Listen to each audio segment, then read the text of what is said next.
జరిగిన కృష్ణవేణి సంగీత నిరంజనం కార్యక్రమము ప్రీక్వెల్ ఒక కార్యక్రమం అహోబిలంలో జరగడం అనేది నిజంగా అంటే చాలా చాలా సంతోషంగా ఉంది. ఇది మెయిన్ ఈవెంట్ 6th నుంచి 8th వరకు విజయవాడలో సీఎం గారు కూడా అటెండ్ అవుతున్నారని కూడా చెప్పడం జరిగింది. ముఖ్య ఉద్దేశము ఈ కార్యక్రమాలన్నీ కూడా ముఖ్యంగా సెంట్రల్ గవర్నమెంట్ టూరిజం వాళ్ళకి ధన్యవాదాలు తెలియజేసుకోవాలా, state tourism and central tourism వాళ్ళకి. ఎందుకంటే ఈ రోజు నేను గతంలో కూడా మంత్రిగా ఈ శాఖలో పనిచేసినప్పుడు కూడా నిజంగా అంటే మంత్రిగా ఉన్నప్పుడు తెలిసింది మన సంస్కృతి భాష మన పర్యాటక ప్రదేశాలు మన ఆంధ్ర రాష్ట్రంలో గొప్పతనం ఏంటి, దాన్ని ప్రజలకే కాకుండా వచ్చే తరాలకు ఏ విధంగా తీసుకెళ్లాలనే ఒక ఆలోచన కూడా నేను మంత్రి అయిన తర్వాత రావడం జరిగింది. ఈ రోజు ముఖ్యంగా ఈ కార్యక్రమాలు పెట్టడం ద్వారా కూడా ఎంతో మంది కళాకారులకు ఒక మెసేజ్ ఇవ్వడం జరుగుతుంది. ఈ రోజు మేము కూడా డిస్కస్ చేసినాము. మన ఉమ్మడి కర్నూలు జిల్లాలో కర్నూలు టౌన్ లో అకాడమీ ఉంది, మ్యూజిక్ అకాడమీ ఉంది. కానీ మన జిల్లా డివైడ్ అయిన తర్వాత నంద్యాల ప్రాంతానికి ఏమీ రాలేదు. అది కూడా నేను డిపార్ట్మెంట్ వాళ్ళతో మాట్లాడడం జరిగింది, కలెక్టర్ గారితో కూడా మాట్లాడడం జరిగింది. వెంటనే నంద్యాలలోనో లేకపోతే ఒక చుట్టుపక్కల ప్రాంతాల్లో మన జిల్లాలో ఒక మ్యూజిక్ అకాడమీ పెట్టించాలని చెప్పి కూడా ఒక ప్రపోజల్ మా తరపు నుంచి కూడా కేంద్ర ప్రభుత్వానికి రాష్ట్ర ప్రభుత్వానికి కూడా ఇవ్వడం జరుగుతుంది. ముఖ్యంగా ఎందుకంటే అహోబిలం అనేది నేను చెప్పాల్సిన అవసరం లేదు. ఎంతో మంది భక్తులు కేవలం మన రాష్ట్రం నుంచే కాదు దేశవ్యాప్తం కూడా ఎంతో మంది ఇక్కడికి రావడం జరుగుతుంది. సో వచ్చిన వాళ్ళకి సరైన ఫెసిలిటీస్ కావచ్చు, కనెక్టివిటీ కావచ్చు, లేకపోతే వచ్చిన తర్వాత అట్లీస్ట్ ఒక 2-3 రోజులు ఇక్కడే ఉండేటట్టుగా ఏదైనా ఏర్పాట్లు చేపిస్తే చుట్టుపక్కల ప్రాంతం బాగుపడుతుంది. అదేవిధంగా భక్తులు ఎవరైతే వస్తారో వాళ్ళకి ఇక్కడ స్టే ఇవన్నీ పెట్టడం వల్ల లోకల్ గా ఉద్యోగాలు కూడా క్రియేట్ చేయడానికి అవకాశం ఉంటుంది.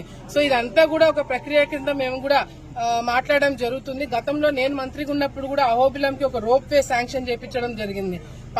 పై అహోబిలంకి కింద అహోబిలంకి కనెక్టివిటీ ఉండాలని చెప్పేసి కూడా మరి ఒక రోప్ వే మేము గతంలో శాంక్షన్ చేయించడం జరిగింది. అది కూడా గత ప్రభుత్వం వచ్చిన తర్వాత క్యాన్సిల్ చేశారు. మళ్లీ ఆ ప్రపోజల్ ని పెట్టాలని చెప్పి కూడా మేము కూడా ప్రయత్నం చేస్తున్నాం. ముఖ్యమంత్రి గారితో మాట్లాడతాము. ఒకవేళ స్టేట్ ఫండ్స్ ఏదైనా తక్కువ అయితే మాత్రం సెంట్రల్ గవర్నమెంట్ సపోర్ట్ కూడా తీసుకుని ఏర్పాట్లు చేపించాలని చెప్పి కూడా మేము అందరం కూడా కృషి చేస్తామని చెప్పి కూడా భక్తులకి ప్రజలందరూ కూడా తెలియజేసుకుంటున్నాము. ముఖ్యంగా సెంట్రల్ టూరిజం ఈ రోజు కేంద్ర ప్రభుత్వము అహోబిలంకి 25 కోట్ల రూపాయలు మరి డెవలప్మెంట్ ఫండ్స్ కింద ఇవ్వడం కూడా జరిగింది. గతంలో కూడా ప్రసాద్ అనే స్కీమ్ ద్వారా మన జిల్లాలోనే శ్రీశైలంలో కూడా మనం డెవలప్ చేయడం జరిగింది. ఇంకా టెంపుల్ టూరిజం మనకి ఎక్కువ ఉంది కాబట్టి ఈ ప్రాంతంలో ఎక్కువ ఫండ్స్ ఎక్కువ అడిగి ఈ ప్రాంతంలో ఉన్న టెంపుల్స్ అన్ని కూడా డెవలప్ చేయడానికి అన్ని విధాలుగా కూడా ప్రపోజల్స్ పెడతామని చెప్పి కూడా ఈ సందర్భంగా తెలియజేసుకుంటూ మరొకసారి state and central tourism department వాళ్ళందరికీ కూడా నేను ధన్యవాదాలు తెలియజేసుకుంటూ వచ్చిన భక్తులకి ఎప్పుడు కూడా ఇబ్బంది కలగకుండా ఉండడానికి అహోబిలము అన్ని విధాలుగా కూడా డెవలప్ చేసే విషయంలో మేము కూడా మా ఎంతో కృషి చేస్తామని చెప్పి కూడా సందర్భంగా తెలియజేసుకుంటున్నాము.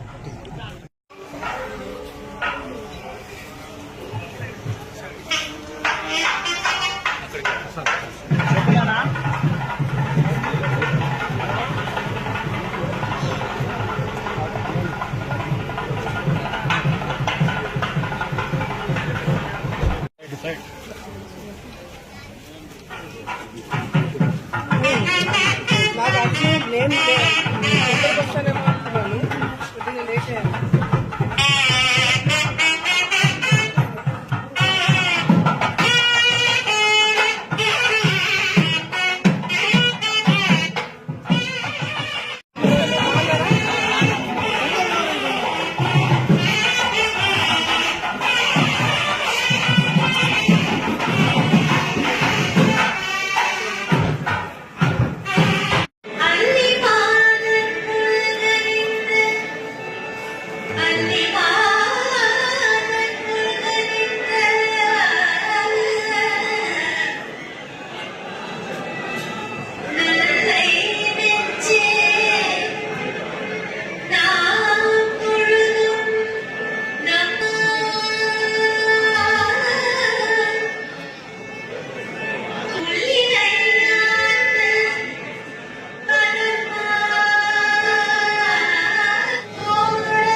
your